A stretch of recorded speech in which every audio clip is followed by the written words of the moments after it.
जो भी quantity major की जाती है किसी डिवाइस मेजरिंग स्केल से रीड की जाती है, चाहे वो थर्मोमीटर से रीड किया जा रहा टेम्परेचर हो, या फिर बैरोमीटर से रीड किया जा रहा प्रेशर हो, या आपकी हाइट हो, मास हो, किसी प्लॉट की लेंथ विड्थ हो, इन सारी चीजों में कुछ ना कुछ एरर या अनसर्टेनिटी एसोसिएटेड रहती है, क्योंकि जो क्वांटिटी अपन मेजर कर रहे हैं वो मेजर करने वाला पर्सन उसके सेंसेस परफेक्ट नहीं है, ठीक है, और दूसरा वो जो डिवाइस यूज में आ रही है वो भी परफेक्ट नहीं है। तो जो ट्रू वैल्यू है या एग्जैक्ट वैल्यू है वो कभी भी फाइंड नहीं हो सकती by reading through a measuring device. तो मेजरमेंट्स में हमेशा एक डिग्री ऑफ एरर या अनसर्टेनिटी एसोसिएटेड रहती है। जो क्वांटिटी डिफाइन की जाती है उसमें कोई एरर या अनसर्टेनिटी नहीं होती। जैसे जब अपन बोलते हैं कि a carbon 12 atom is assigned the mass of 12 AMU, तो उस 12 में कोई एरर नहीं है क्योंकि वो नंबर डेफिनेशन से आ रहा है। जब हम बोलते हैं कि 1 inch has 2.54 सेंटीमीटर्स, तो उस 2.54 में कोई एरर नहीं है क्योंकि वो डिफाइन किया गया है। इसी तरह से अगर अपन बोले कि इस समय इस मीटिंग में 20 पार्टिसिपेंट्स हैं just at this point of time, तो इस 20 में भी कोई एरर नहीं है, ठीक है, at the moment of saying it, क्योंकि वो अपन एग्जैक्टली देख पा रहे हैं, काउंट कर पा रहे हैं, ठीक है। तो स्मॉल काउंटेड नंबर्स या डेफिनेशन से आने वाले नंबर्स, उनमें कोई अनसर्टेनिटी अनिश्चितता नहीं होती, लेकिन मेजरमेंट्स में हमेशा एक अनसर्टेनिटी होती है। जो स्केल से रीड किए जाते हैं नंबर्स उनमें हमेशा एक एरर होता है, उनका लास्ट डिजिट हमेशा एस्टिमेट किया जाता है। While making a measurement, we record all those digits which we can see from the scale, and we also estimate the last digit about which we are uncertain. ठीक है,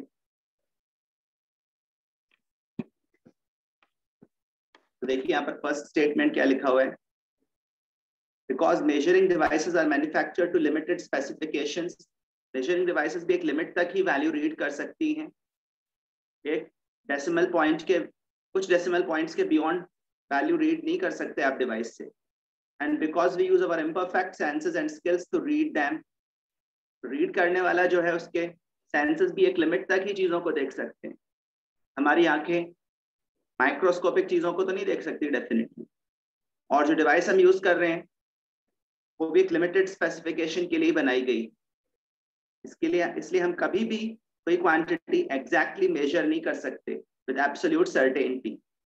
इन other words, every measurement has some degree of uncertainty associated with it, ठीक है। इसी context में मैं ये कह सकता हूं,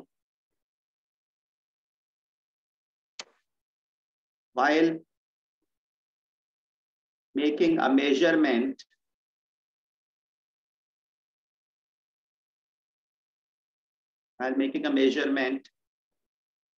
we record all those digits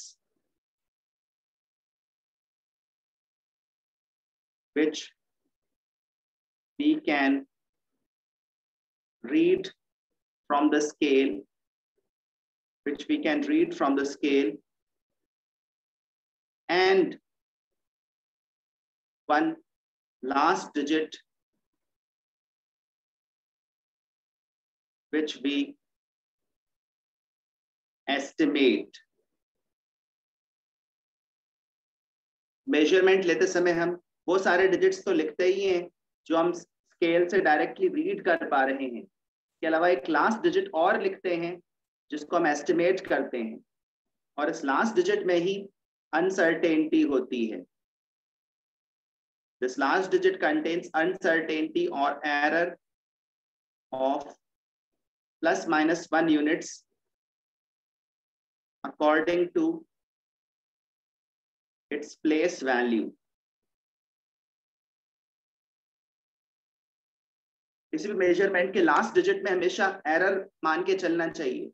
अगर कोई आपको रिपोर्ट करता है कि उसका मास, उस पर्सन का मास 60.5 किलोग्राम है, तो आपको ये मान के चलना चाहिए कि 60 तक तो वो सर्टेन है, लेकिन लास्ट डिजिट 5 के बारे में वो सर्टेन नहीं है, क्योंकि मेजरमेंट का लास्ट डिजिट हमेशा एस्टिमेट किया जाता है और उस लास्ट डिजिट में प्लस माइनस 1 यूनिट्स का एरर होता है according to its place value. जैसे 3 डिफरेंट पर्सन्स ने एक स्मॉल पेंसिल का मास मेजर किया, mass of a small pencil. एक पर्सन ने उसका मास रिपोर्ट किया 4 ग्राम्स, दूसरे पर्सन ने रिपोर्ट किया 4.0 ग्राम्स, तीसरे पर्सन ने रिपोर्ट किया 4.00 ग्राम्स। अब जो लोग मेजरमेंट्स लेने के तरीकों को नहीं समझते हैं उनके लिए तीनों चीजें सेम ही हैं, और आमतौर पर हम लोग भी इन तीनों में कोई डिफरेंस नहीं करते। लोग सोचते हैं कि लास्ट वाला 0 ऐसे ही फालतू में लगा दिया है, ये लगाने की क्या जरूरत थी। ध्यान रहे ये लास्ट वाला 0 मेजरमेंट का पार्ट है। जो पर्सन आंसर 4 रिपोर्ट कर रहा है इसका मतलब ये है कि उसका वो ऐसा स्केल यूज कर रहा है जिसमें 10-10 ग्राम पर ग्रेजुएशन बने हुए, 0 के बाद 10 ग्राम, 10 ग्राम के बाद 20 ग्राम, इस तरह से 10-10 ग्राम के गैप पर ग्रेजुएशन बने हुए, और उसको पहला नंबर ही एस्टिमेट करना पड़ रहा है। जब वो देखता है कि यहाँ पर मास की रीडिंग कुछ यहाँ तक पहुंच रही है तो उसको पहला नंबर ही एस्टिमेट करना पड़ता है, और वो एस्टिमेट करता है 4। इसका मतलब इस 4 में ही अनसर्टेनिटी है प्लस माइनस 1 यूनिट की according to the place value. जबकि दूसरा पर्सन जब 4.0 लिख रहा है इसका मतलब ये पहला डिजिट सर्टेन है और ये सेकेंड डिजिट अनसर्टेन है। सेकेंड वाला डिजिट एस्टिमेट किया गया है और इसमें प्लस माइनस 0.1 ग्राम का एरर है according to its place value. ऐसे ही जब तीसरा मेजरमेंट बोला गया तो ये पहले 2 डिजिट्स सर्टेन है और ये लास्ट वाला डिजिट अनसर्टेन है, तो इसमें कितना एरर होगा, प्लस माइनस 0.01 ग्राम्स का according to its place value. So which measurement is the most accurate? Third वाला मेजरमेंट ज्यादा एक्यूरेट। फर्स्ट वाले मेजरमेंट में परसेंटेज एरर सबसे ज्यादा है। परसेंटेज एरर फाइंड करने के लिए बेसिकली अपन एक साइड का ही एरर लेते हैं, दोनों तरफ का एरर नहीं लेते। वैसे तो ये मास 3 ग्राम से 5 ग्राम के बीच में कहीं भी हो सकता है, और दूसरे पर्सन के मेजरमेंट का मतलब है कि उस पेंसिल का मास 3.9 ग्राम से 4.1 ग्राम के बीच में कहीं भी हो सकता है, और तीसरे पर्सन के मेजरमेंट का इम्प्लीकेशन ये है कि mass of the pencil can lie anywhere between 3.99 to 4.01 grams. लेकिन परसेंटेज एरर फाइंड करते समय आप एक ही साइड का एरर लोगे, 1 ग्राम ही लोगे, 4 से डिवाइड करोगे और 100 से मल्टीप्लाई करोगे। तो फर्स्ट वाले मेजरमेंट में 25% का एरर है, सेकेंड वाले मेजरमेंट में 2.5% का एरर है, और थर्ड वाले मेजरमेंट में 0.25% का एरर है। ठीक है, कितने डिजिट्स तक हम रिकॉर्ड करें कि एरर 0 हो जाए? तो how many digits should be record so that the error that's totally eliminated? क्या जवाब होगा इस बात का? Infinite digits. और इनफाइनाइट डिजिट्स तक हम कभी रिकॉर्ड कर नहीं सकते, क्योंकि जो भी मेजरिंग डिवाइस है वो एक लेवल तक ही रीडिंग देने के लिए बनाई जाती है, और हम इनफाइनाइट डिजिट्स अगर बना भी लें तो हम अपनी आंखों से उसको रीड नहीं कर पाएंगे। इसका मतलब हर मेजरमेंट में कुछ ना कुछ एरर या अनसर्टेनिटी होगी ही होगी, किसी में ज्यादा होगी किसी में कम होगी, but every measurement will have some degree of error और uncertainty associated with it.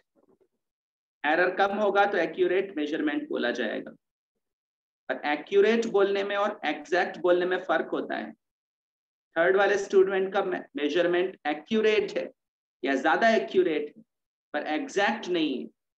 Exact mass of the pencil कोई भी नहीं बता सकता। ठीक है, और यही सारे डिजिट्स जो हम मेजरमेंट में रिकॉर्ड करते हैं उन्हीं को अपन बोलते हैं significant digits. Digits recorded while making or reading a measurement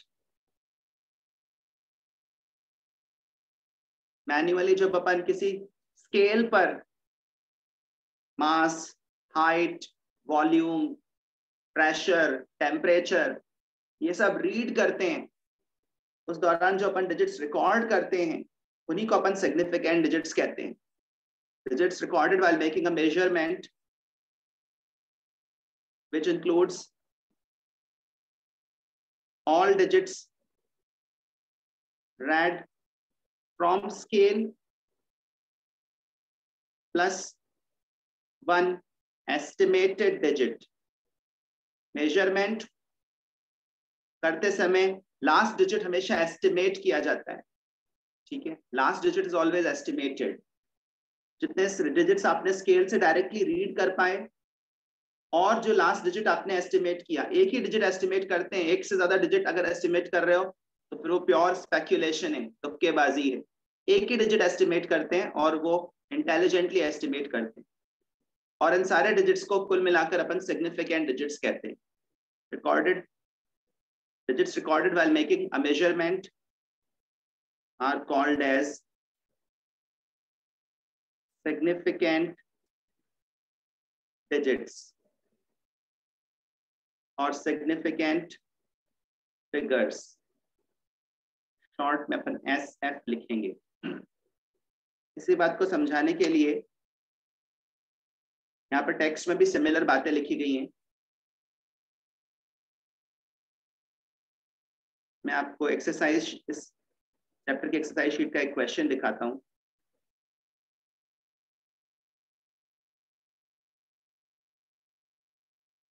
ये है वो क्वेश्चन इसमें अपन को थर्मोमीटर की रीडिंग नोट करनी है. तो ध्यान से मेरे साथ रीडिंग नोट करने की कोशिश करिएगा.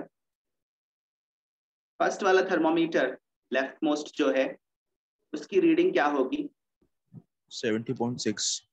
ये 70 है, ये 80 है, तो ये 71 हो गया, ये 72 हो गया, 73, 74, 75, 76. अगर अपन ध्यान से देखें तो ये 76 को क्रॉस कर गया है. अपन यहां तक तो श्योर है कि 76 तो टेम्परेचर है, डेफिनेटली है. 76 और 77 के बीच में कहीं है, तो 76 तक तो अपन सर्टेन है. उसके बाद अपन को एक डिजिट एस्टिमेट भी करना होगा. अब वो अलग अलग लोगों की नजर में अलग अलग हो सकता है, और ध्यान रहे मेजरमेंट लेते समय आपको एकदम सामने से देखना होता है, साइड से नहीं, बहुत पास से भी नहीं, बहुत दूर से भी नहीं. अराउंड 25 सेंटीमीटर का डिस्टेंस रखते हुए देखना होता है फ्रंट व्यू में, और फिर अंदाजा लगाना होता है. तो कोई बोलेगा 76.2, कोई बोलेगा 76.3, किसी को 76.1 भी लिख सकता है. क्या 7 और 6 के बारे में अलग अलग लोगों की राय अलग अलग होगी, या सब लोग यहाँ पर 7 और 6 सही रीड कर लेंगे? तो सही रीड कर लेंगे. 6 को लेकर भी अनसर्टेन है, तो फिर उसको अपनी आई साइट चेक करानी पड़ेगी. 76 तो ये डेफिनेटली है. वो तीसरा डिजिट जो अपन लिख रहे हैं उसके बारे में अलग अलग लोगों की राय में थोड़ा फर्क हो सकता है. इसका मतलब ये नहीं कि वो लोग आपस में लड़ने लगे. इसका मतलब सिर्फ ये है कि ये तीसरा डिजिट एस्टिमेट किया गया है और अनसर्टेन है. इसमें कितनी अनसर्टेनिटी मानी जाएगी?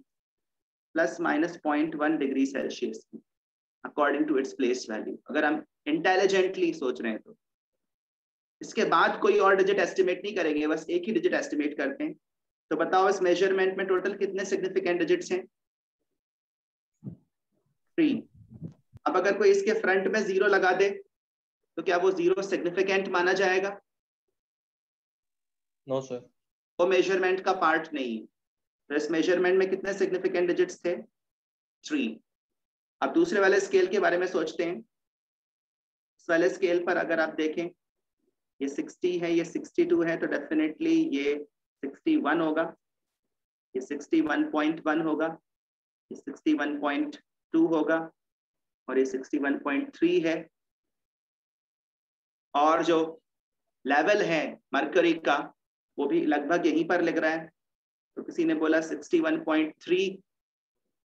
उसके बाद आपको एक डिजिट एस्टिमेट भी करना है. 61.3 तक तो अपन स्केल से रीड कर रहे हैं, उसके बाद एक डिजिट एस्टिमेट भी करो. अगर आपको लग रहा है कि ये 61.3 पर ही है, थोड़ा भी ऊपर या नीचे नहीं है, तो आप 0 लिखो.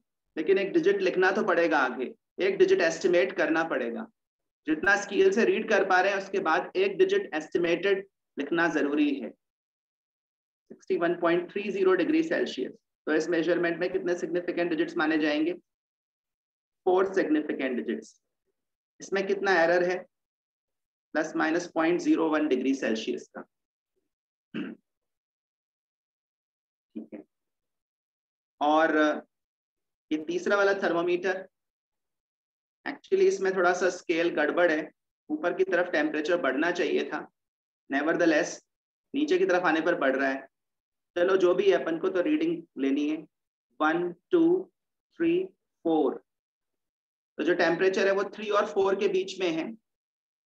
क्या आप 3 के बारे में श्योर है कि 3 पॉइंट समथिंग ही होगा? यस के बारे में श्योर है ना? इसके बाद एक डिजिट अपन को अंदाजा लगाना पड़ेगा, तो लगाओ अंदाजा। तो मेरे को लगा 3 है, किसी और को कुछ और भी लग सकता है। इसी वजह से कौन सा वाला 3 अनसर्टेन, फर्स्ट वाला या सेकंड वाला? सेकंड वाला 3 अनसर्टेन है। इस मेजरमेंट में 2 सिग्निफिकेंट डिजिट्स हैं। क्वेश्चन क्या पूछ रहा था? What temperature is shown by each thermometer. Temperature तो अपन ने रीड कर लिया, इसी तरह से रीडिंग लेनी चाहिए। ठीक है, अगर आप तो फिर आप प्रॉपर रीडिंग नहीं ले रहे हैं। डेली लाइफ में अपन इतना ध्यान नहीं रखते चीजों का, बट जो लैब में रीडिंग लेंगे उनको इन चीजों का ध्यान रखना पड़ेगा। एक मिनट, फोर्थ वाले पार्ट के बारे में भी सोचते हैं। Which thermometer was used to measure another temperature that was recorded as 48.23 degree Celsius? इनमें से कौन सा थर्मोमीटर 48.23 डिग्री सेल्सियस के काम आ सकता है? सेकंड वाला कि फर्स्ट और थर्ड थर्मोमीटर से तो सिर्फ एक ही डेसिमल प्लेस तक रीडिंग आ रही है। ठीक है, हाँ तनिष्क कुछ पूछ रहे थे?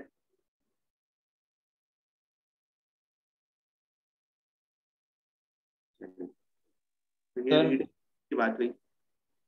हाँ बोलो सर। उसमें लास्ट में शायद से वो 3 पॉइंट की जगह वो 2 पॉइंट में था वो रीडिंग में। पूछ लेते हैं बात।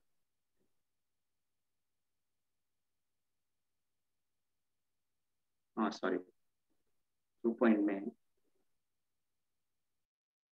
2.3। ये 1 होगा, ये 2, राइट। 2 और 3 के बीच में।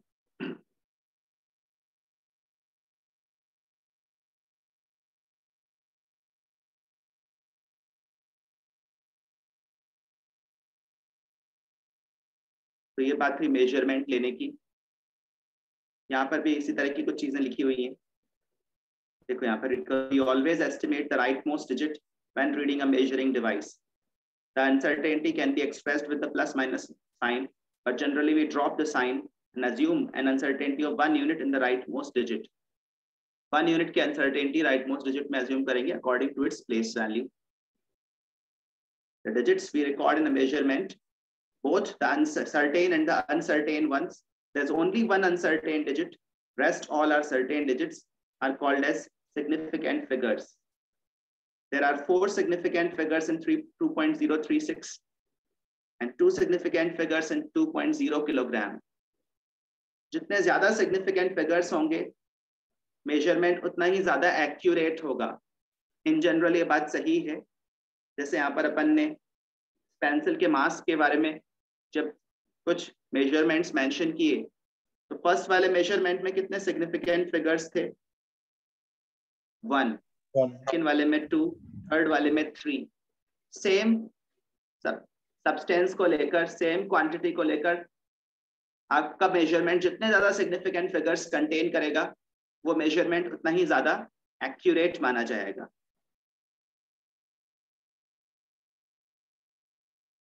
यहाँ पर फिर से सिग्निफिकेंट फिगर्स का डेफिनेशन मेंशन्ड है। Digits that result from measurement such that only the digit farthest to the right is not known with certainty are called significant figures. Measurement के दौरान रिकॉर्ड किए जाने वाले डिजिट्स को ही significant digits बोलते हैं। What difference exists between 4.0 gram and 4.00 gram? ये मैंने आपको बता ही दिया। अब एक इंपॉर्टेंट सवाल पर आते हैं। अगर आपको कोई मेजरमेंट रिपोर्ट करे कि मास ऑफ सब्सटेंस ही आया है, एक पर्सन की हाइट ही आई है, प्लॉट की का एरिया ये आया है। इस तरह के मेजरमेंट्स अगर आपको कोई रिपोर्ट करे तो उसमें कितने सिग्निफिकेंट डिजिट्स हैं ये आप कैसे फाइंड करोगे?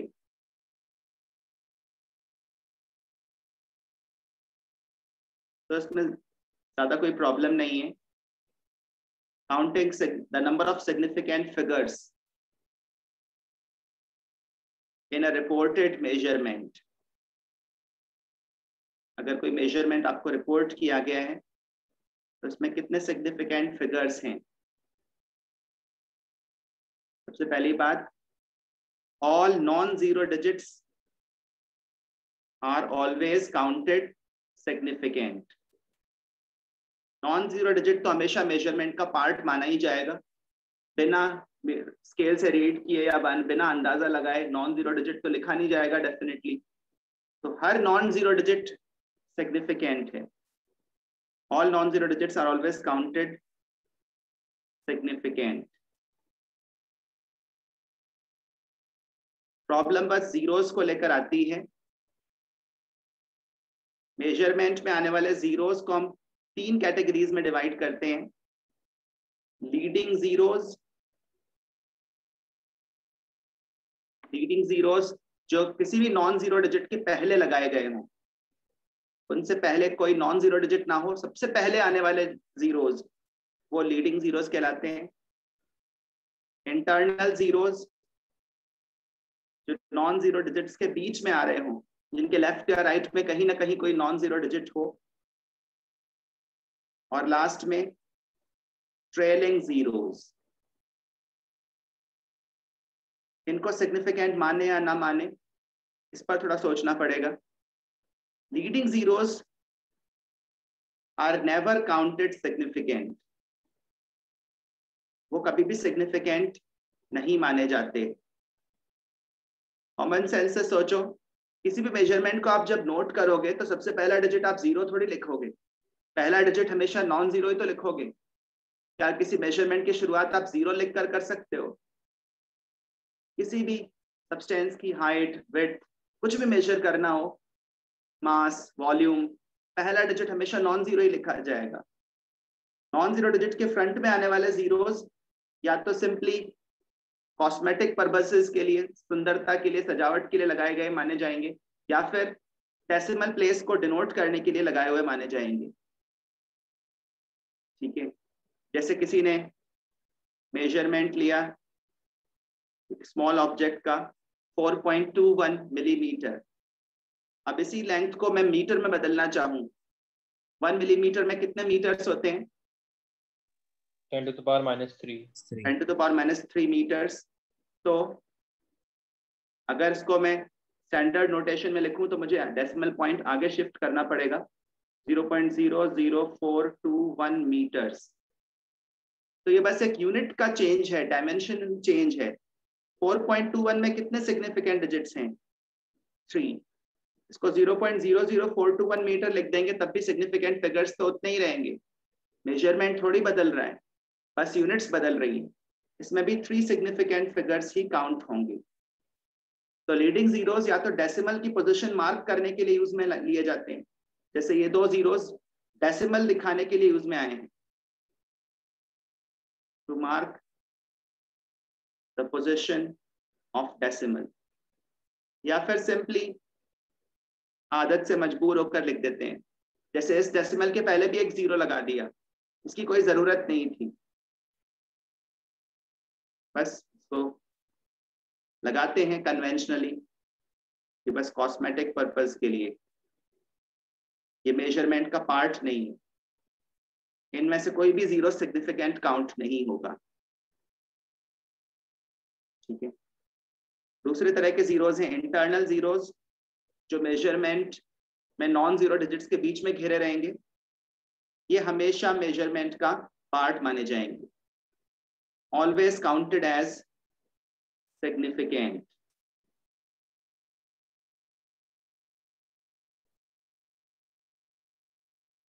जैसे किसी स्केल पर ग्रेजुएशन मार्क्स हैं 9, 10, 11 मान लो सेंटीमीटर्स में,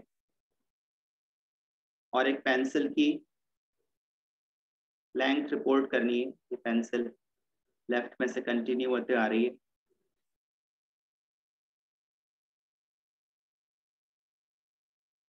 तो बताओ इस पेंसिल की लेंथ क्या नोट करोगे, लगाओ अंदाजा। 10.8। तो 10 तक तो सब लोग श्योर हैं, 10.8 भी कोई बोल सकता है, 10.7 भी कोई बोल सकता है, मतलब लास्ट वाले डिजिट में अनसर्टेनिटी है। चलो मान लो मैंने ये रीडिंग नोट करी, क्या इस रीडिंग में कोई जीरो आ रहा है? वो एक इंटरनल जीरो है, क्या वो हमारे मेजरमेंट का हिस्सा है? Yes sir. डेफिनेटली है। तो इस मेजरमेंट में कितने सिग्निफिकेंट डिजिट्स हैं?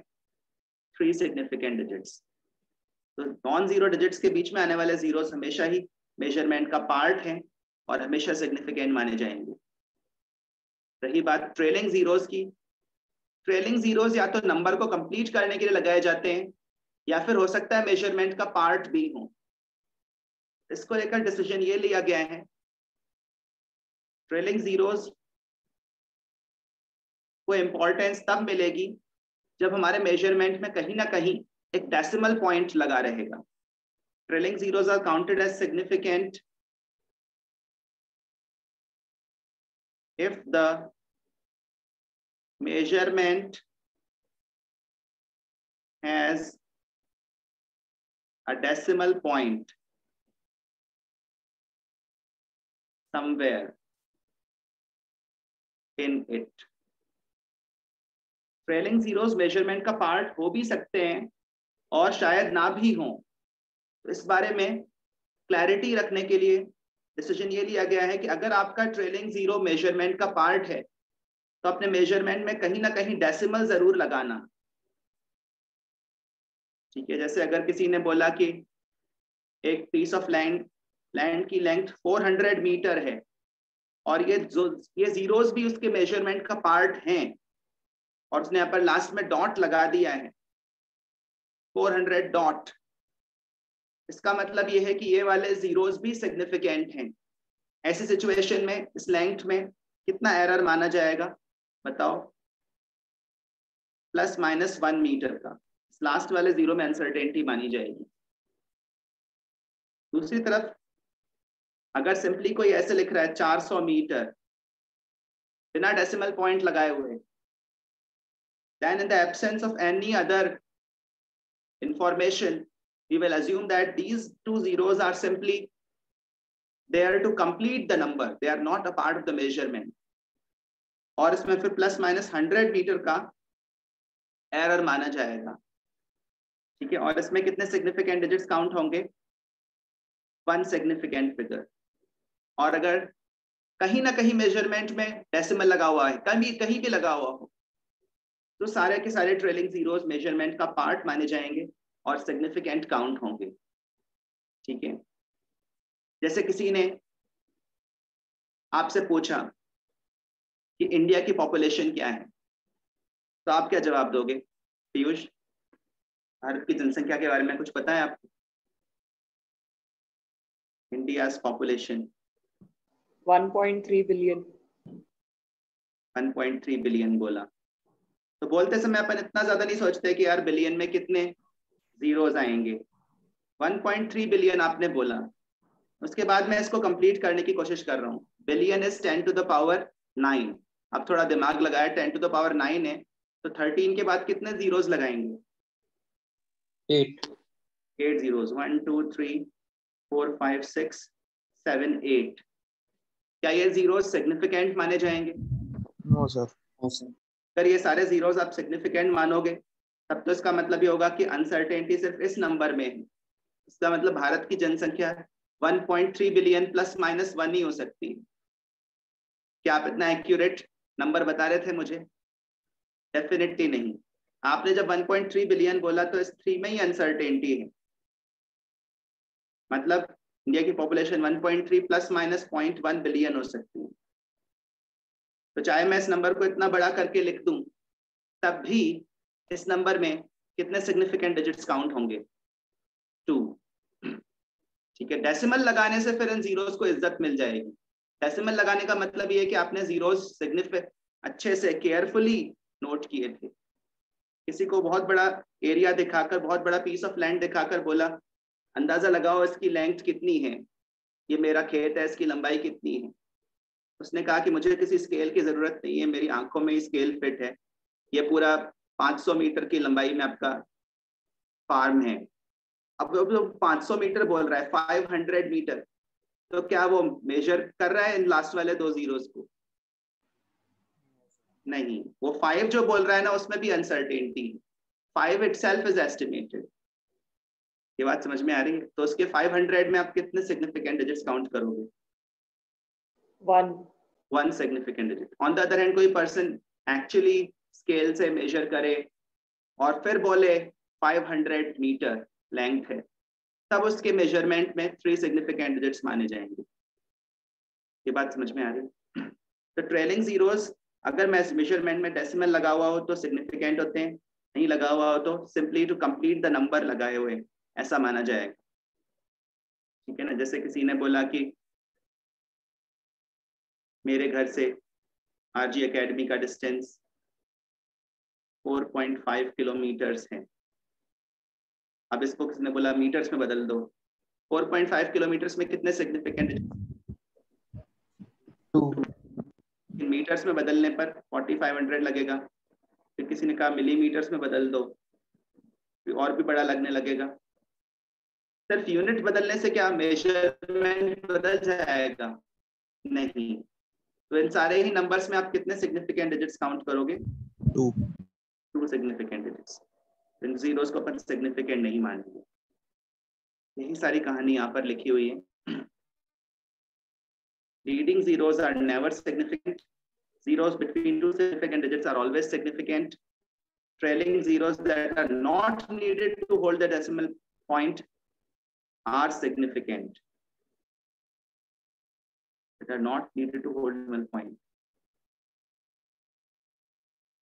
इस स्टेटमेंट को अपन सिंपली सरल शब्दों में ऐसे समझा सकते हैं।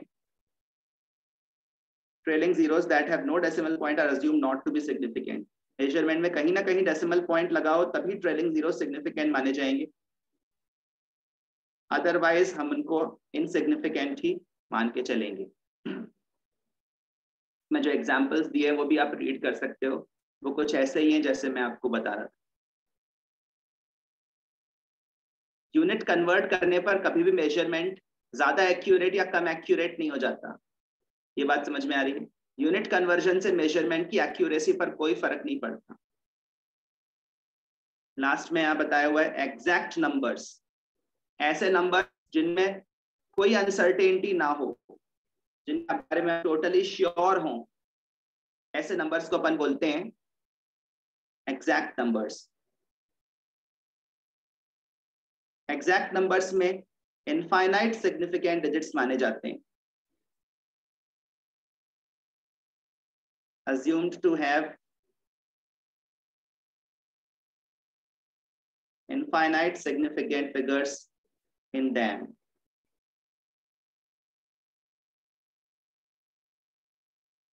क्योंकि कोई अनसर्टेनिटी तो है ही नहीं।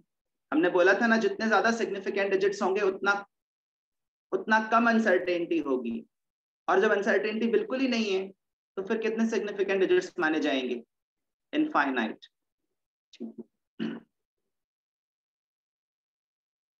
यहाँ पर फिर कुछ एग्जांपल्स दिए हुए हैं, जैसे यहाँ पर देखते हैं सेल्फ टेस्ट 4 में सबसे नीचे बॉटम पर 554 किलोमीटर, कितने सिग्निफिकेंट फिगर्स काउंट करोगे?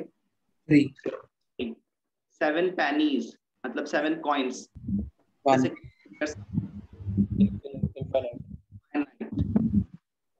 7 तो आप जानते हो ना। देखो जो नंबर हम श्योरिटी से जानते हैं उसमें इनफाइनाइट सिग्निफिकेंट डिजिट्स होंगे।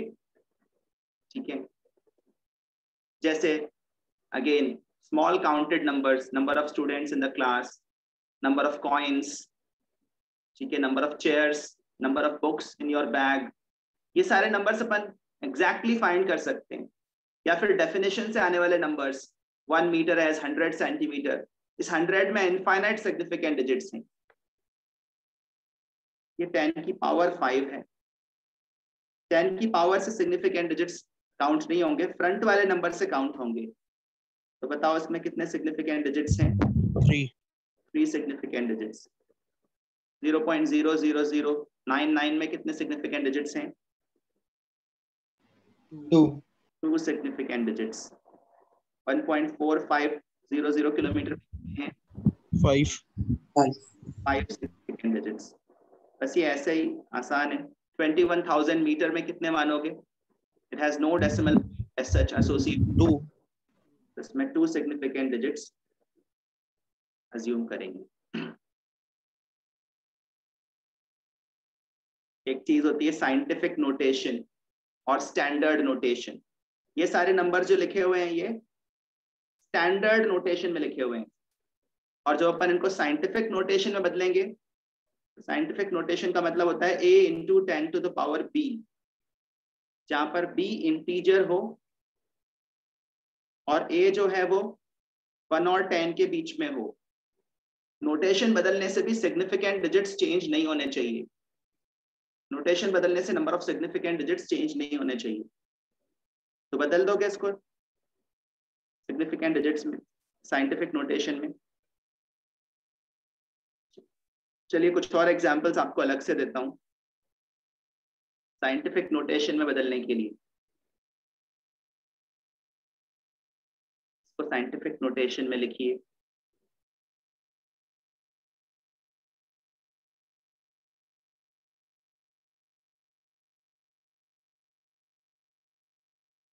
Convert these numbers into scientific notation.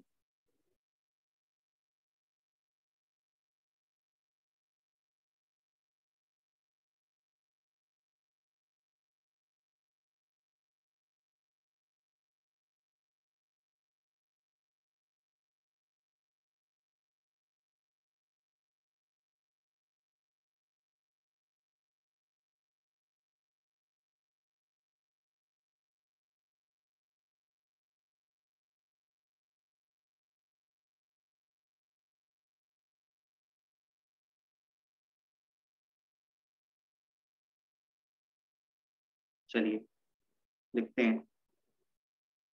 First वाले नंबर को लिख लोगे। इसके लिए आपको नंबर ऑफ सिग्निफिकेंट डिजिट्स पता होने चाहिए। फर्स्ट वाले मेजरमेंट में कितने सिग्निफिकेंट डिजिट्स हैं? 4। तो इसको अगर अपन कन्वर्ट करें साइंटिफिक नोटेशन में तो ये क्या बन जाएगा?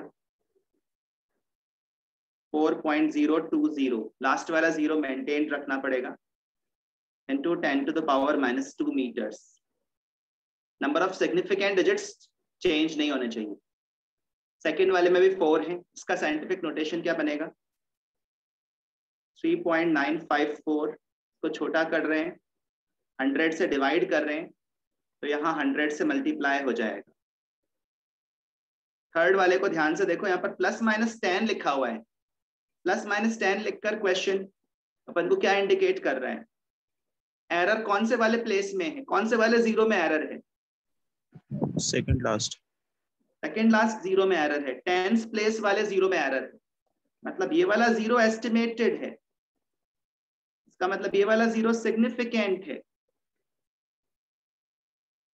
अगर ये सिग्निफिकेंट है तो इससे पहले वाला 0 भी सिग्निफिकेंट माना जाएगा, क्योंकि एक ही डिजिट एस्टिमेट करते हैं, उससे पहले वाले डिजिट तो मेजरमेंट का हिस्सा होती ही होती है। तो ये दोनों 0 सिग्निफिकेंट है, लेकिन लास्ट वाला 0 सिग्निफिकेंट नहीं है। इस तरह से लिखने का मतलब आपको समझ में आ रहा है क्या डियॉन? Yes sir. तो बताओ इस मेजरमेंट में कितने सिग्निफिकेंट डिजिट्स हो गए टोटल? 4 significant digits. तो साइंटिफिक नोटेशन क्या बन जाएगा? 3.900, 2 zeros लिखना, इंटू 10 टू द पावर, 10 की पावर क्या लगाओगे? 3 3 लगाओगे तब तो नंबर छोटा हो जाएगा ना। ध्यान रहे नंबर को छोटा नहीं करना है, पर सिग्निफिकेंट डिजिट्स उतने ही मेंटेन रखने। 39,000 है, 10 टू द पावर 4 लगाओगे तभी 39,000 रहेगा। अच्छा, 60,000 के बाद ये डॉट लगा हुआ है, इसकी तरफ आपका ध्यान देना चाहिए। बताओ इसका साइंटिफिक नोटेशन क्या हो जाएगा? 6.0000 into 10 to the power 4 seconds। ऐसे ही 21,000 में कोई डॉट नहीं लगा हुआ तो इसका क्या हो जाएगा 2.1000 into 10 to the power 4 milligrams. ये तो गलत हो गया, ये तो सिग्निफिकेंट है ही नहीं। 2.1 into 10 to the power 4 milligrams हो जाएगा। 90 ये समझ में आ रहा है? नोटेशन बदलने पर भी सिग्निफिकेंट डिजिट्स सेम बने रहने चाहिए, ना तो घटने चाहिए। हाँ बोलो सर, ये +-10 वाला कैसे किया हमने? +-10 वाला एक थोड़ा स्पेशल कंडीशन था, क्योंकि इसमें तीनों जीरो सिग्निफिकेंट नहीं थे और तीनों इनसिग्निफिकेंट भी नहीं थे। +-10 लिखकर हमको ये बताया गया है कि 10th प्लेस वाले जीरो में अनसर्टेनिटी है। अगर यूनिट प्लेस वाले में अनसर्टेनिटी होती तो +-1 लिखते, 100th प्लेस वाले में होती तो +-100 लिखते। +-10 लिखा गया, इसका मतलब 10th प्लेस वाले जीरो में अनसर्टेनिटी है। और अगर ये अनसर्टेन है तो इससे पहले वाला तो डेफिनेटली सर्टेन होगा, क्योंकि मेजरमेंट में एक ही अनसर्टेन डिजिट होता है और लेफ्ट वाले सारे डिजिट्स सर्टेन माने जाते हैं। इसका मतलब 3 में से एक जीरो सर्टेन है और वो भी सिग्निफिकेंट है, दूसरा अनसर्टेन है वो भी सिग्निफिकेंट है, और तीसरा सिर्फ नंबर को पूरा करने के लिए just to complete the number लगाया हुआ है, वो सिग्निफिकेंट नहीं। सर तो जो हम जिस हिसाब से साइंटिफिक उसमें रिपोर्ट कर रहे हैं उसमें बस लास्ट वाला अनसर्टेन वाला होना चाहिए और पहले के नॉर्मल जो सर्टेन वो फिगर्स होने चाहिए और फिर 10 की पावर में हमें देखना चाहिए, ऐसा है? हाँ, साइंटिफिक नोटेशन में कोई भी अननेसेसरी मतलब इनसिग्निफिकेंट जीरोस नॉर्मली अवॉइड करेंगे। तो यहाँ पर आगे एक और जीरो लगा दोगे तब तो वो सिग्निफिकेंट मान लिया जाएगा, क्योंकि साइंटिफिक नोटेशन में डेसिमल आ रहा है ना। डेसिमल लगाने के बाद जितने भी जीरोस लगाओगे वो सिग्निफिकेंट मान लिए जाएंगे। तो 2 ही जीरो सिग्निफिकेंट है इसलिए 2 ही लिखेंगे, तीसरा जीरो सिग्निफिकेंट नहीं है इसलिए उसको नहीं लिखेंगे।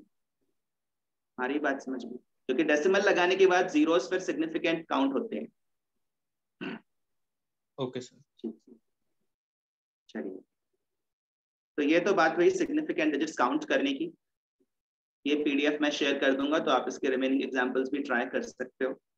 अब दूसरी बात है मेजरमेंट्स को लेकर एडिशन, सब्ट्रैक्शन, मल्टीप्लिकेशन या डिविजन करना, मतलब मेजरमेंट्स से कैलकुलेशंस करना। मेजरमेंट्स को लेकर कैलकुलेशन करते समय जो गाइडिंग प्रिंसिपल है, जो बॉटम लाइन है, वो ये है, the accuracy of the final answer, the accuracy of the final answer of any calculation involving measurements, final answer की accuracy in any calculation involving measurements is determined by the least accurate measurement involved। मतलब final answer की accuracy least accurate measurement से ज्यादा नहीं हो सकती, चाहे addition subtraction करें या मल्टीप्लिकेशन डिवीजन करें। फाइनल आंसर जो मिलेगा मेजरमेंट्स को इन्वॉल्व करते हुए, उसके नंबर ऑफ सिग्निफिकेंट डिजिट्स, उसकी एक्यूरेसी हमेशा लीस्ट एक्यूरेट मेजरमेंट से गवर्न होगी। ठीक है, जैसे मान लो मुझे 3 masses ऐड करने हैं। 1 mass to be added is say 4.2 grams. Other mass to be added is 120.07 grams. And the third mass to be added is 0.0521 grams. तो बताओ पहले वाले जो मास में एरर कितना है? What is the error in the first measurement? ±0.1 grams. दूसरे वाले में कितना है? ±0.01 ग्राम्स। और तीसरे वाले में कितना है, प्लस माइनस 0.0001 ग्राम्स। तो हमारा जो फाइनल आंसर आएगा इनको ऐड करने पर उसका एरर किसके ऑर्डर में होगा, क्या उसमें प्लस माइनस 0.001 ग्राम 0001 ग्राम के ऑर्डर में एरर होगा, या 0.01 ग्राम या 0.1 ग्राम? 0.1 ग्राम। ग्राम, क्योंकि एरर जो है वो एलिमिनेट नहीं होता है, इनफैक्ट ऐड करने पर एरर थोड़ा बढ़ेगा ही। तो जो लीस्ट एक्यूरेट मेजरमेंट है ना, वही फाइनल आंसर की एक्यूरेसी डिसाइड करता है। The accuracy of the final answer cannot be more than the accuracy of the least accurate measurement involved. तो एडिशन और सब्ट्रैक्शन दोनों के लिए ये रूल बनाया गया है कि आप सब में देखो डेसिमल के बाद कितने कितने डिजिट्स हैं। इसमें डेसिमल के बाद कितने डिजिट्स हैं, 1। इसमें डेसिमल के बाद कितने डिजिट्स हैं, 2। इसमें डेसिमल के बाद कितने डिजिट्स हैं, 4। चाहे वो सिग्निफिकेंट हो या ना हो उससे प्रॉब्लम नहीं है, बस total number of digits after the decimal देखो, और जिसमें सबसे कम डिजिट्स हैं आफ्टर द डेसिमल उसके बराबर डिजिट्स ही आपके फाइनल आंसर में होने चाहिए। ठीक है, और एक बात, अपन को फाइनल आंसर में थोड़ा राउंडिंग ऑफ करना पड़ेगा। राउंडिंग ऑफ से आप फैमिलियर होगे, और राउंडिंग ऑफ हमेशा सारे नंबर्स को ऐड करके करेंगे, ऐसे पेयर वाइज राउंडिंग ऑफ नहीं करेंगे कि पहले इन दोनों को ऐड कर लिया फिर राउंड ऑफ कर दिया, फिर जो आंसर आया उसमें ये ऐड कर दिया फिर राउंड ऑफ कर दिया। बार बार राउंड ऑफ नहीं करते, एक जैसा ऑपरेशन पहले पूरा कर लेते हैं और लास्ट में एक ही बार राउंड ऑफ करते हैं। बार बार राउंड ऑफ करने से आपका आंसर ज्यादा राउंड ऑफ हो जाएगा और आपके मार्क्स भी राउंड ऑफ हो सकते हैं। ये बात समझ में आ रही? तो पहले आप इन सबको ऐड कर लो जैसे कैलकुलेटर से करते हैं, पर आपको कैलकुलेटर यूज नहीं करना है, पहले ऐड करके बताओ इनको कितना आएगा। 1 2 5 में 7 ऐड होगा, 12 1 कैरी होगा, 3 इधर आ जाएगा 124। आप लोग कंफर्म करो ऐड करने पर यही मिल रहा है क्या? Yes sir. को तो बोलते हैं कैलकुलेटर आंसर। कैलकुलेटर भी आपको यही आंसर बताएगा, कैलकुलेटर राउंड ऑफ नहीं करता। और नॉर्मली जो लोग सिग्निफिकेंट डिजिट्स की सिग्निफिकेंस नहीं जानते वो भी राउंड ऑफ नहीं करते, लेकिन अब अपन को करना चाहिए। फाइनल आंसर में अपन को डेसिमल के बाद कितने डिजिट्स रखने चाहिए? एक ही डिजिट रखना चाहिए। पता नहीं आप लोगों ने ऑब्जर्व किया या नहीं, पर जितनी भी कैलकुलेशंस में नॉर्मली क्वेश्चंस में करता था उसमें मैं हमेशा राउंड ऑफ आंसर करता था, क्योंकि आप डिफरेंट मेजरमेंट्स को ऐड सब्ट्रैक्ट मल्टीप्लाई डिवाइड करोगे तो ऐसा नहीं कि आपका आंसर बहुत ज्यादा एक्यूरेट हो जाएगा, उसकी एक्यूरेसी कम ही होती है। तो जो लीस्ट एक्यूरेट मेजरमेंट है उसी के अकॉर्डिंग आपके फाइनल आंसर की एक्यूरेसी होनी चाहिए। यहां तक रखना है अपन को, और ये सारे डिजिट्स हटाने हैं। अगर पहला डिजिट जो आप हटाने जा रहे हो वो 5 से छोटा हो, 5 से स्मॉलर हो, तो आपको सारे डिजिट्स ड्रॉप कर देने चाहिए। If the first digit that you want to remove is less than 5, then you should drop all those digits. Simply drop those digits and that is your rounded off value. ये आपका reported answer होगा. This is what you will report finally. इस answer में भी कितना error है बताओ?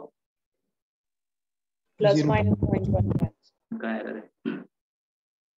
तो ये एडिशन और सब्ट्रैक्शन का रूल है। एडिशन और सब्ट्रैक्शन मैथमेटिकली एक ही चीज होती है, क्योंकि सब्ट्रैक्शन का मतलब होता है साइन चेंज करके ऐड करना। चाहे आप एडिशन कर रहे हो चाहे सब्ट्रैक्शन कर रहे हो, एक ही ऑपरेशन है, एक ही रूल है। तो a plus B minus C plus D minus E, ये 4-5 नंबर से एक साथ ऐड सब्ट्रैक्ट करने हो तो पहले सबको एक ऐड सब्ट्रैक्ट कर लो, कैलकुलेटर आंसर फाइंड कर लो, और बाद में जिसमें डेसिमल के बाद सबसे कम डिजिट्स हों उसी के अकॉर्डिंग अपने फाइनल आंसर के डिजिट्स रखने पड़ेंगे।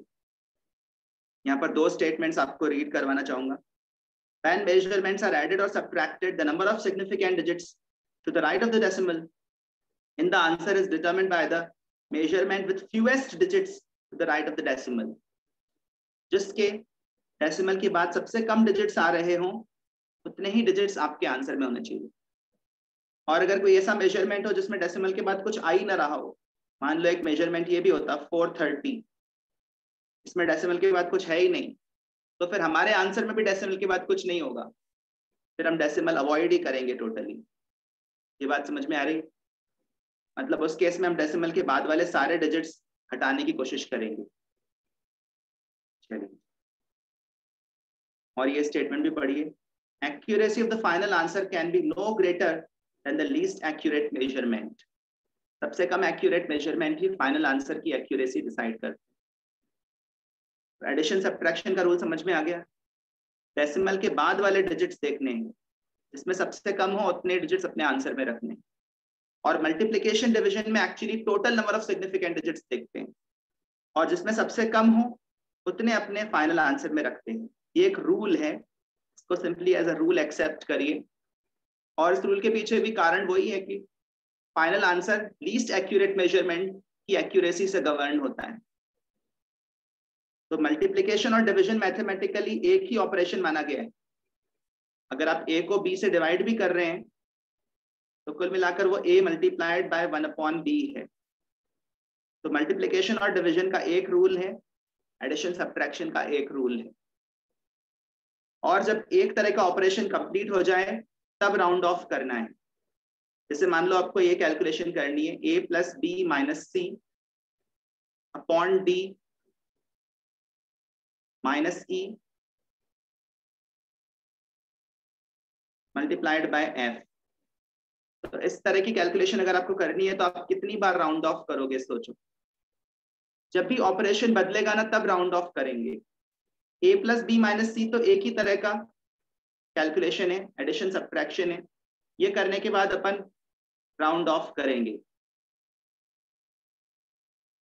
नीचे भी सब्ट्रैक्शन करने के बाद राउंड ऑफ करेंगे। उसके बाद हमें डिवीजन करना है, क्योंकि अगला ऑपरेशन अलग है। ये डिवीजन है, ये मल्टीप्लिकेशन है। डिवीजन और मल्टीप्लिकेशन भी एक जैसा ऑपरेशन है। तो पहले एडिशन सब्ट्रैक्शन करके एक बार राउंड ऑफ हो गया, नीचे भी राउंड ऑफ हो गया। फिर क्योंकि मैथमेटिकल ऑपरेशन बदल रहा है, डिवीजन करना है, मल्टीप्लिकेशन करना है, फिर डिवीजन मल्टीप्लिकेशन कर लेंगे और फाइनल आंसर में एक बार फिर राउंड ऑफ करेंगे। एक तरह का ऑपरेशन फिनिश होने के बाद राउंड ऑफ करना है। ये बात समझ में आ रही है क्या? डियोन? Yes sir. एडिशन से फिर मल्टीप्लिकेशन करने जाओगे तो उससे पहले राउंड ऑफ करना पड़ेगा। का रूल भी जान लीजिए। जब मेजरमेंट्स को मल्टीप्लाई या डिवाइड करते हैं तो आंसर में ज्यादा सिग्निफिकेंट फिगर्स नहीं होने चाहिए। किससे ज्यादा?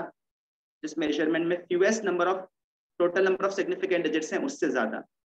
तो मल्टीप्लिकेशन डिवीजन में total number of significant digits देखते हैं, और एडिशन सब्ट्रैक्शन में डेसिमल के बाद वाले डिजिट्स देखते हैं। ये याद रखना। जैसे ये 3 नंबर्स मल्टीप्लाई करने हैं, फर्स्ट वाले में कितने सिग्निफिकेंट डिजिट्स हैं? 4, सेकंड वाले में 3 और थर्ड वाले में 5। तो हमारे फाइनल आंसर में 3 होंगे। पहले आप कैलकुलेटर आंसर फाइंड करोगे, मतलब सिंपली मल्टीप्लाई करोगे और बाद में राउंड ऑफ करोगे। तो 3 रखने हैं ना अपन को, तो यहाँ से 3 मार्क कर लो, शुरू के 3, और पहले वाले पर फोकस करो जो आप हटाना चाहते हो। अगर पहला डिजिट जो आप हटाना चाहते हो वो 5 से छोटा है, सारे डिजिट ड्रॉप कर दो सीधे सीधे, और 5 से बड़ा है तो फिर प्रीवियस डिजिट में 1 ऐड करेंगे। ये बात समझ में आ रही? अच्छा ये देखो, ये मल्टीप्लिकेशन और डिवीजन है, इसमें आप कितनी बार राउंड ऑफ करोगे? एक बार करेंगे। मल्टीप्लिकेशन और डिवीजन एक ही mathematical operation. Final answer report करने से पहले आपको राउंड ऑफ करना होता है। राउंड ऑफ करने का मतलब है डिजिट्स को लिमिट करना, या फिर ये कहें कि सिग्निफिकेंट डिजिट्स को कम करना। उस प्रोसेस को बोलते हैं rounding off. Once you decide how many digits to retain for your answer, the rules for rounding off numbers are as follows. चलिए सारे रूल्स आपको एक एग्जांपल से समझा देता हूँ, जो यहाँ पर भी लिया गया है। 5.664 525 मीटर्स। इसमें अभी तो काफी सारे सिग्निफिकेंट डिजिट्स हैं। कितने हैं सिग्निफिकेंट डिजिट्स इसमें as of now? 4 + 3 7 number of digits limit करना चाह रहे हैं, कम करना चाह रहे हैं। मान लो अपन ने कहा कि इसमें अपन 3 सिग्निफिकेंट डिजिट्स रखेंगे, तो जितने सिग्निफिकेंट डिजिट्स रखने हो उतने लेफ्ट से काउंट कर लो, and then look at the first digit that you want to remove. If that digit is less than 5, then simply drop that digit and all following digits without changing any of the preceding digits. ये बात समझ में आ गई? पहला digit 5 से छोटा है, उसको भी हटा दो, उसके बाद वालों को भी हटा दो, प्रीसीडिंग डिजिट्स में कोई चेंज मत करो. ऐसी सिचुएशन में फिर ये क्या हो जाएगा? 5.66 मीटर्स. ये ओरिजिनल नंबर से बड़ा है या छोटा है? छोटा है. छोटा है थोड़ा. इस प्रोसीजर को बोलते हैं राउंडिंग डाउन. अगर पहला नंबर जो हटाना है वो 5 से छोटा हो तो अपन राउंड डाउन करते हैं, थोड़ा सा मैग्नीट्यूड कम कर देते हैं. राउंडिंग ऑफ का मतलब यही तो होता है ना कि आप एक साइड ले जाओगे नंबर को. जैसे 523 मीटर है, अब इसमें किसी ने कहा कि इसको 2 डिजिट्स में रखो 2 सिग्निफिकेंट डिजिट्स में, तो आप यही तो देखोगे कि ये 520 के ज्यादा पास है या 530 के ज्यादा पास है. तो ये किसके ज्यादा पास है? 520. 520. तो फिर इसका राउंडेड ऑफ वैल्यू क्या हो जाएगा? 520 मीटर्स. ठीक है. इसको अपन ने राउंड अप किया है या राउंड डाउन किया है? Round down. डाउन कम कर रहा है. अच्छा, कुछ लोग क्या करते हैं, उनसे बोलो कि यार इसमें 2 सिग्निफिकेंट डिजिट्स में राउंड ऑफ करना है, तो वो क्या करते हैं, ये 2 डिजिट्स हैं, this is the first digit to be removed and this is less than 5, we have to drop this digit and then they simply write 52. तो इस तरह से राउंड डाउन करोगे क्या? की जान ही निकल जाएगी. तो कॉमन सेंस का यूज भी करना पड़ेगा, दिमाग थोड़ा तो यूज करना ही पड़ेगा कि 0 लगाना है या नहीं लगाना है. सिंपली ड्रॉप करने का मतलब ये नहीं है कि हम नंबर को ड्रास्टिकली रिड्यूस कर दें. राउंड ऑफ करना है, उसको किल नहीं करना है. ये बात समझ में आ रही है? तो आपको कॉमन सेंस से डिसाइड करना पड़ेगा कि कहां पर 0 लगाएं और कहां पर 0 ना लगाएं. ये बात समझ में आ रही है? होपफुली आप कर पाओगे. ऐसे ही अगर दूसरे केस में बोला कि इसको 2 सिग्निफिकेंट डिजिट्स में राउंड ऑफ करो, ये रहे 2 सिग्निफिकेंट डिजिट्स, पहले से शुरुआत के 2 काउंट कर लो. पहला डिजिट जो हटाना है वो 5 से छोटा है या 5 से बड़ा है? 5 से बड़ा है. ऐसी सिचुएशन डिजिट में 1 ऐड कर, प्रीसीडिंग डिजिट में 1 ऐड कर देंगे और फिर सारे नंबर्स ड्रॉप कर देंगे. प्रीसीडिंग डिजिट में 1 ऐड कर देना है अगर पहला डिजिट 5 से बड़ा हो तो बताओ अब ये जो नंबर हमने लिखा इसमें कितने सिग्निफिकेंट हैं? 2. ये इसका मैग्नीट्यूड ओरिजिनल नंबर से ज्यादा है? ज्यादा है. इस चीज को अपन बोलते हैं राउंडिंग अप. और एक क्रूशियल केस 5 का है. 5 से छोटा नंबर रहे या 5 से बड़ा नंबर रहे तब तो कोई प्रॉब्लम नहीं है. अगर नंबर 5 ही रहे पहला वाला, जैसे किसी ने बोला कि इसको 4 सिग्निफिकेंट डिजिट्स में राउंड ऑफ करो, ये रहे 4 digits. Then we looked at the first digit to be removed और वो 5 है. 5 को लेकर अलग अलग लोगों का अलग अलग व्यू पॉइंट है, मतलब अलग अलग बुक्स में अलग अलग नजरिए मिलते हैं. कुछ बुक्स में ऐसा लिखा रहता है अगर पहला डिजिट 0 1 2 3 4 हो तो राउंड डाउन करो, अगर पहला डिजिट 5 6 7 8 9 हो तो राउंड अप करो. उनका ये कहना है कि हमने 5 डिजिट्स दोनों तरफ ले लिए. 0 1 2 3 4 ये 5 डिजिट्स हैं, 5 6 7 8 9 ये 5 डिजिट्स हैं. तो आधे केसेस में हम राउंड डाउन करेंगे, आधे केसेस में राउंड अप करेंगे. अगर पहला डिजिट जिसको हटाना है वो 5 है तो ऐसे ऑथर्स कहते हैं कि राउंड अप करो हमेशा, चिंता मत करो.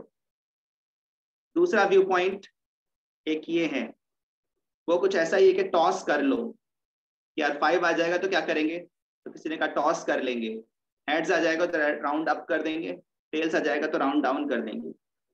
एनसीईआरटी की टेक्स्ट बुक में लिखा हुआ है कि if the first digit to be dropped is 5 then look at the just preceding digit, just पहले आने वाले डिजिट को देखें।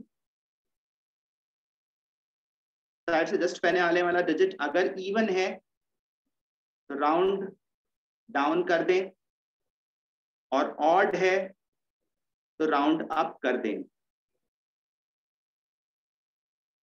ये टॉस करने जैसा ही तो हो गया। 5 से जस्ट पहले वाला डिजिट इवन हो या ऑड हो, इसके बराबर ही तो चांसेस हैं। तो आधे केसेस में आप राउंड डाउन कर दोगे और आधे केसेस में आप राउंड अप कर दोगे। This is what has been written in NCERT text book class 11 first chapter. और कुछ ऑथर्स ऐसे भी लिखते हैं, अगर पहला डिजिट जिसको हटाना है वो 5 है, then look for any digits following 5.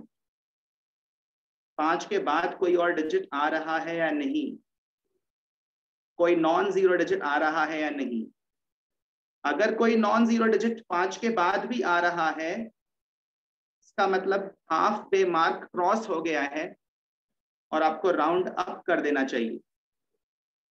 जैसे अगर कोई बोले 852 मीटर है, इसको 1 सिग्निफिकेंट डिजिट में कन्वर्ट करना है, तो आपको ये देखना पड़ेगा कि 852 मीटर 800 के क्लोजर है या 900 के क्लोजर है। तो बताओ किसके क्लोजर है? 900। पहला डिजिट जो हम हटाना चाह रहे थे तो वो 5 था, लेकिन 5 के बाद एक और नॉन जीरो डिजिट आ गया, इसका मतलब हाफ वे मार्क क्रॉस हो गया। हाफ वे मार्क क्रॉस हो गया तो फिर राइट हैंड लिमिट पर ले जाओ उसको, 900 मीटर लिख दो, मतलब राउंड अप कर दो।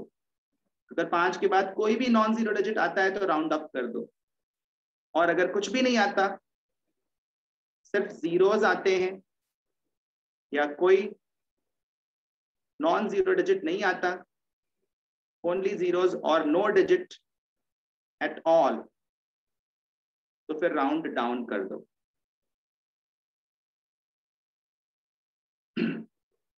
तो नॉर्मली हम जो व्यू पॉइंट लेकर चलते हैं, जिससे मैं कैलकुलेशन करता हूं, वो तो यही है, थर्ड वाला। हालांकि अभी इस स्टेज पर आपको एनसीईआरटी की बात फॉलो करनी पड़ेगी। आपको 5 से पहले वाला डिजिट देखना पड़ेगा, अगर वो इवन है तो राउंड डाउन करिए, ऑड है तो राउंड अप करिए। नव्या, कुछ पूछना है? सर वो यही पूछना था कि अकॉर्डिंग टू एनसीईआरटी तो 800 होगा। राइट, अभी तो अपन अकॉर्डिंग टू एनसीईआरटी ही जाएं, ठीक रहेगा। एनसीईआरटी अपने लिए सुप्रीम कोर्ट है। बाकी सही तरीका थर्ड वाला, ज्यादा बेहतर तरीका थर्ड वाला है, जिसमें अपन देखते हैं कि अपन लिमिट क्रॉस किए हैं या नहीं किए। ये बात समझ में आ रही है? उस तरीके के अकॉर्डिंग, जैसे अगर अपन को थर्ड वाला मेथड जो मैंने बताया वो फॉलो करना हो, तो आप देखो कि इस 5 के बाद भी कोई नॉन जीरो आ रहा है क्या? आ रहा है। Yes, sir. आ रहा है तो अपन राउंड अप कर देंगे, और उस केस में फिर अपन प्रीसीडिंग डिजिट में 1 ऐड कर देंगे, 5.665 मीटर्स। लेकिन एनसीईआरटी के अकॉर्डिंग अपन 5 के बाद नहीं देखेंगे, 5 से पहले देखेंगे। 5 से जस्ट पहले वाला डिजिट इवन है या ऑड है? इवन है, तो फिर अपन राउंड डाउन कर देंगे, और एनसीईआरटी के अकॉर्डिंग इसका आंसर 5.664 मीटर ही रहेगा। ठीक है, तो ये 5 वाला केस थोड़ा सा डिबेटेबल है। अभी फिलहाल एनसीईआरटी का नजरिया फॉलो करें। ये बात समझ में आ गई? नॉर्मल कैलकुलेशंस में मैं ये थर्ड वाली अप्रोच फॉलो करता हूँ, लेकिन अगर क्वेश्चन ही सिग्निफिकेंट डिजिट्स का आ जाए या राउंडिंग ऑफ का आ जाए, तो फिर एनसीईआरटी का नजरिया फॉलो करें। बाकी ये कैलकुलेशंस कर लोगे ना? अच्छा, 1 फीट अपॉन 12 इंच यहाँ पर जैसे लिखा हुआ है 1 फीट अपॉन 12 इंच, तो इस 1 और 12 से परेशान मत होना, ये तो एग्जैक्ट नंबर्स हैं। ऐसा मत सोचना कि हमें अपने फाइनल आंसर में एक ही सिग्निफिकेंट डिजिट रखना है। इस 1 में कितने सिग्निफिकेंट डिजिट्स माने जाएंगे? Infinite. और इस 12 में भी इनफाइनाइट माने जाएंगे, क्योंकि ये तो यूनिट कन्वर्जन हो रहा है एक तरह से। यूनिट कन्वर्जन में सिग्निफिकेंट डिजिट्स चेंज नहीं होते, इसमें अगर 3 सिग्निफिकेंट डिजिट्स हैं तो आंसर में भी 3 सिग्निफिकेंट डिजिट्स रहेंगे। ये बात समझ में आ रही है आपको? चलिए, बस यही है कैलकुलेशंस। जैसे ये वाला सेल्फ टेस्ट है, तो इसमें आप कितनी बार राउंड ऑफ करोगे? ऊपर एडिशन, नीचे सब्ट्रैक्शन, बीच में division. How many times will you round of? 3 times. 3 times, ठीक है ना। पहले ऊपर एडिशन करके, फिर नीचे सब्ट्रैक्शन करके, और एक बार डिवीजन के बाद भी करेंगे। कर लोगे ना इस तरह की कैलकुलेशन? 2 टर्म्स ये भी होती हैं, accuracy and precision. Accuracy and precision, accuracy और प्रिसिशन का फर्क समझते हो? एक्यूरेसी का मतलब होता है कि हमारे डिफरेंट मेजरमेंट्स ट्रू वैल्यू के कितना पास हैं, ट्रू वैल्यू या एग्जैक्ट वैल्यू के कितना क्लोज हमारे डिफरेंट मेजरमेंट्स हैं, उसको बोलते हैं एक्यूरेसी। और हमारे डिफरेंट मेजरमेंट्स एक दूसरे के कितना पास हैं, उसको बोलते हैं प्रिसिशन। अगर हम ध्यान रहे, कभी भी अपन लैब में एक्सपेरिमेंट करते हैं या रीडिंग्स नोट करते हैं तो एक ही रीडिंग नहीं लेते। अगर आपको वर्नियर कैलिपर से पेंसिल की लेंथ भी मेजर करनी हो तो आप मल्टीपल टाइम्स इसको वर्नियर कैलिपर में फिट करोगे, रीडिंग लोगे, फिर एवरेज नोट करोगे। एवरेज लेने से एरर्स मिनिमाइज होते हैं, ठीक है ना। तो जब आप मल्टीपल रीडिंग्स ले रहे हो, मल्टीपल रीडिंग्स एक दूसरे के कितना पास आ रही हैं वो तो प्रिसिशन बताता है, और मल्टीपल रीडिंग्स ट्रू वैल्यू के कितना पास आ रही हैं वो एक्यूरेसी बताता है। ये बात समझ में आ रही है? जैसे एक आर्चर को, निशानेबाज को, तीरंदाज को सामने निशाना लगाना है, उसके डिफरेंट एम जो हैं वो, मतलब डिफरेंट ट्रायल्स जो हैं वो एम के कितने पास तक पहुंच रहे हैं, वो तो डिसाइड करेगा कि उसका निशाना कितना एक्यूरेट है। ऑन द अदर एंड, अगर उसके different trials, different hits target से दूर ही जा रहे हैं पर एक दूसरे के पास बार बार लग रहे हैं, तो उसका निशाना एक्यूरेट बोलोगे या प्रिसाइज बोलोगे? प्रिसाइज। Precised. Not accurate. तो ध्यान से 2 स्टेटमेंट समझ लो। जो एक्यूरेट मेजरमेंट होता है वो प्रिसाइज तो होता ही है, पर जो प्रिसाइज मेजरमेंट होता है वो एक्यूरेट हो, ये जरूरी नहीं है। क्योंकि जब आप ट्रू वैल्यू के आसपास मेजरमेंट ले रहे हो तो आप प्रिसाइज भी तो हो ही रहे हो। ये बात समझ में आ रही है? जो एक्यूरेट है वो प्रिसाइज भी हो ही जाएगा, पर जो प्रिसाइज है वो एक्यूरेट होगा, ये जरूरी नहीं है। ये बात कुछ समझ में आ रही है क्या? इस बात को समझने के लिए ये वाले एग्जाम्पल देख लीजिए। 3 स्टूडेंट्स ने सेम ऑब्जेक्ट के मासेस मेजर किए, और उस मास लैब ब्लॉक का जिस पर्सन ने उनको दिया लैब में, उसको पता था कि इस ऑब्जेक्ट का मास 10.00 ग्राम है। पहले से मेजर किया हुआ था उन्होंने कि अप टू 4 सिग्निफिकेंट डिजिट्स इसका मास ये आना चाहिए 10.00 ग्राम्स। ये इसका ट्रू मास है, ट्रू मास। तो ये नहीं बोलेंगे कि एग्जैक्ट मास है। ट्रू मास इसलिए बोल रहा हूं क्योंकि 4 डिजिट्स में यही वैल्यू आनी चाहिए, 4 डिजिट्स में कुछ और वैल्यू नहीं आनी चाहिए। This is not the exact mass, but 4 digits में यही आना चाहिए, इसलिए इसको ट्रू मास बोल रहे हैं। अब स्टूडेंट ए के ट्रायल्स को नोट करो, क्या उसकी डिफरेंट रीडिंग्स एक दूसरे के बहुत पास आ रही हैं? क्या ट्रू वैल्यू के बहुत पास आ रही हैं? No sir. स्टूडेंट बी के रीडिंग्स को नोट करो, ध्यान से ऑब्जर्व करो, क्या उसकी डिफरेंट रीडिंग्स एक दूसरे के पास आ रही हैं? Yes sir. और ट्रू वैल्यू के भी पास आ रही हैं क्या? और स्टूडेंट सी की रीडिंग्स को नोट करो, तीनों को कंपेयर करो। स्टूडेंट ए की रीडिंग्स को आप क्या बोलोगे? Accurate, precise. दोनों ही नहीं है सर। इधर एक्यूरेट नॉर प्रिसाइज, इधर एक्यूरेट भी नहीं है, प्रिसाइज भी नहीं है, नॉर प्रिसाइज। और स्टूडेंट बी की रीडिंग्स को क्या बोलेंगे? Precise. Precise but not accurate, true value के पास नहीं पहुंच पाया। थर्ड स्टूडेंट ट्रू वैल्यू के पास पहुंच रहा है, इसकी मल्टीपल रीडिंग्स भी आसपास ही हैं, इसको क्या बोलें? Precise and accurate. Precise. As well as precise. Accuracy के साथ प्रिसिशन तो आता ही है, प्रिसिशन के साथ एक्यूरेसी हमेशा नहीं आती। ये बात समझ में आ रही है? इन तीनों स्टूडेंट्स में से सबसे खुश किसको होना चाहिए? सी। ठीक। उससे कम खुश किसको होना चाहिए? बी। सेकंड नंबर पर कौन होना चाहिए? कोई बोलेगा बी होना चाहिए, और शायद बी होगा भी, तो खुशी हो रही होगी कि मेरी मल्टीपल रीडिंग्स आसपास आ रही हैं, लेकिन एक्चुअली बी को सबसे ज्यादा दुखी होना चाहिए, या ऐसा कहें कि बी के साथ धोखा हो गया है।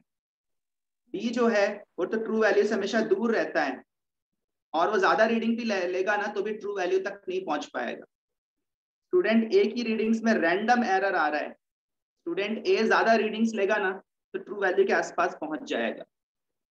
ये बात समझ में आ रही है कि आपको?